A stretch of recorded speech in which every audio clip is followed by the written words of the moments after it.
Hey there, my name is Ryan Dossey, and in today's video, I'm going to walk you through how we made an extra $200,000 this year, pivoting off of our typical wholesaling strategy in real estate. Let's dive right in.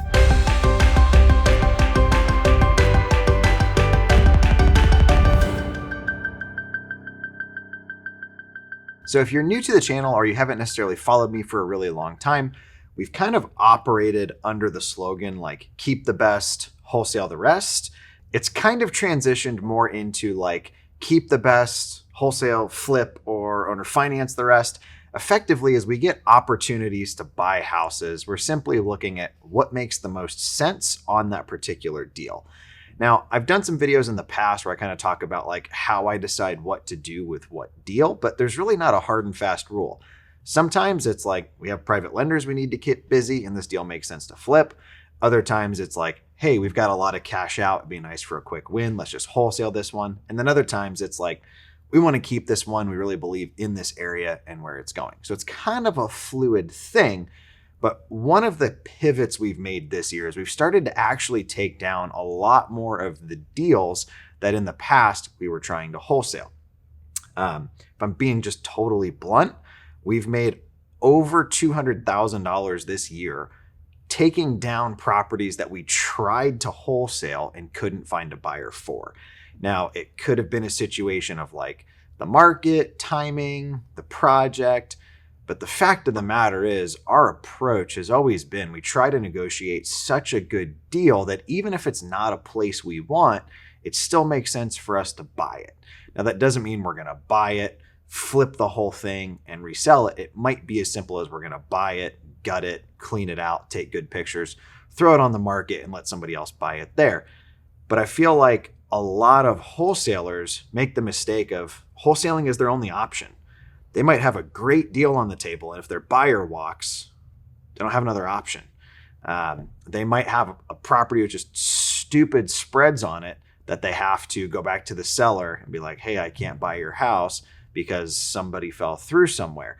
And at the end of the day, the more exit strategies you have, the more money that you're going to end up making.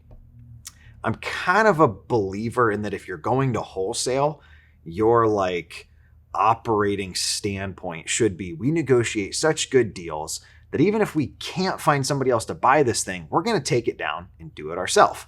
It's a little bit easier said than done, right? Because we kind of have like the internal fears and doubts of like, well, I shot this deal out and nobody's buying it. Did I do something wrong? Every deal we close, we do a full-blown inspection on. So we're crawling through it, making sure there's nothing that we missed, make sure we're not going to get surprised by anything. We're also getting feedback from the realtors we work with of like, hey, I'm a licensed realtor. These are the comps I ran. This is what I'm thinking. You know this area better than I do, though. Does this look like it makes sense? At that point, it's simply a matter of either raising private money or using hard money to take down the deal. Now, I know me saying something like, oh, just take down the deal is easier said than done if you haven't done that before. But the fact of the matter with hard money, you can get into a place for just like 10% down. Often they'll want to see you cover 10 to 15% of the purchase price, and they'll cover 100% of the rehab. Yeah, it's going to cost you some money, but I've never told you on this channel you can do this with no money, no time, no effort, no credit, or any of that other BS that other people are pushing. I would even go so far as to say that if you're meeting with sellers and you're saying, hey, I'm going to buy this house, we buy cash, as is fast, this is where we're at, you get the deal locked up, you can't move it, and your default like SOP, standard operating procedure from your company is just to pull on that deal, you're kind of lying when you're talking to people. Now, I'm not going to sit here and be like, I've never pulled on a deal. However, I can tell you that it is extremely rare for us because we would rather take down a deal, see it through, and make less money than go back to somebody and be like, hey, I can't buy this particular deal. Now, if you're watching this on YouTube, I'll link to a different video I did on like the escape clauses, but we're not going and telling a seller like, hey, my partner can't do the deal, so I'm going to get the earnest money back. You get nothing, right?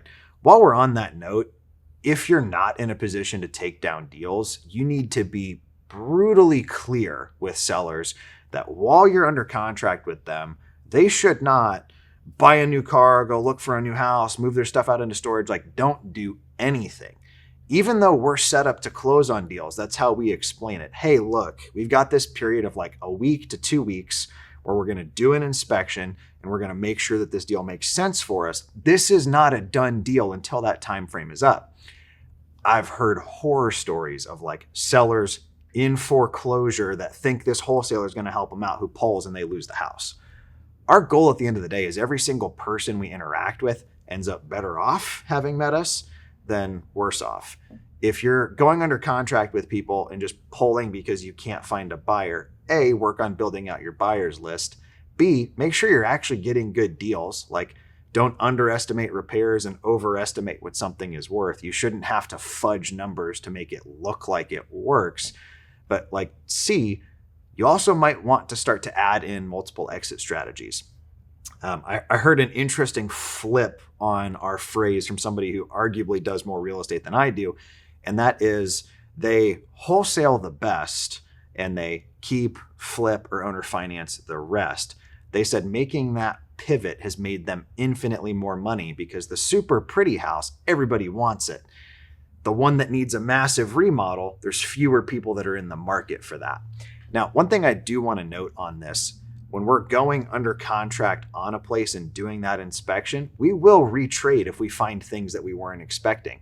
It is not uncommon at all for us to get into a property. It looks good to our acquisitions managers. We then do an inspection and find out like, hey, there's mold or foundation issues. And we have to go back to the seller and say, hey, here's a copy of the inspection report. In order for us to do this deal, we're going to have to reduce to this price. But that's way different than just like, can't find somebody else to buy your house, so sucks to suck.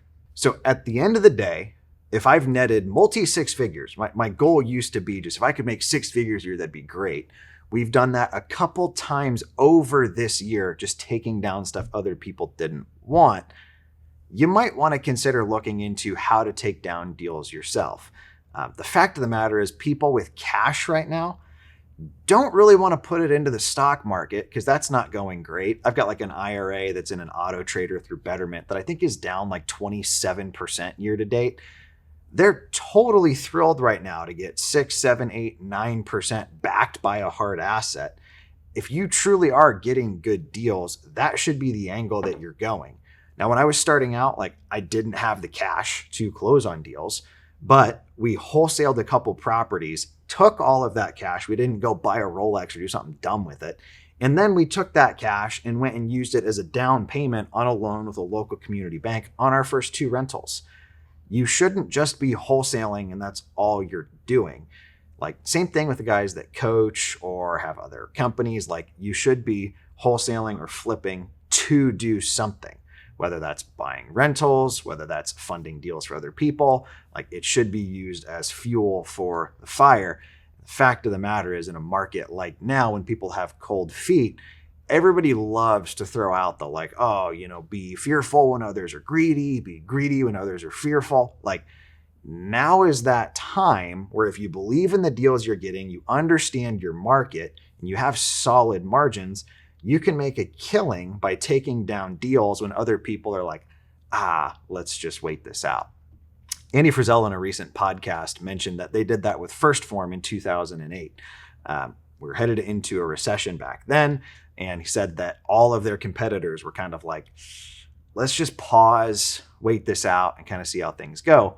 First Form doubled, tripled down. The products they were doing, the marketing, their systems, they tightened everything up and ramped up, and that's why they're one of the largest supplement companies that exists today. So if you think as a wholesaler, as an investor, that you're going to just board the windows and wait, you're going to miss the boat. Timing the market just doesn't work for anybody. We focused on what we call dollar cost averaging, meaning I'm buying good deals every single day based off of the data that I have at hand. The neat thing with real estate, if I'm buying at a 25% discount, I've got a lot of room that the market can fluctuate before I'm breaking even or even losing money.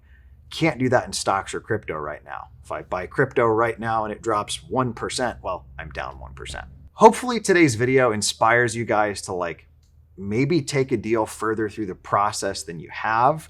I want to just caveat this of it's super important to make sure that you're getting good deals with good margin. But at the end of the day, you're likely going to scratch that. You are guaranteed to make more money if you're able to have more exit strategies than just selling it to somebody else with the markup. My name is Ryan Dossey. If you found today's video helpful, be sure to hit the like button and share it with friends. Talk to you soon.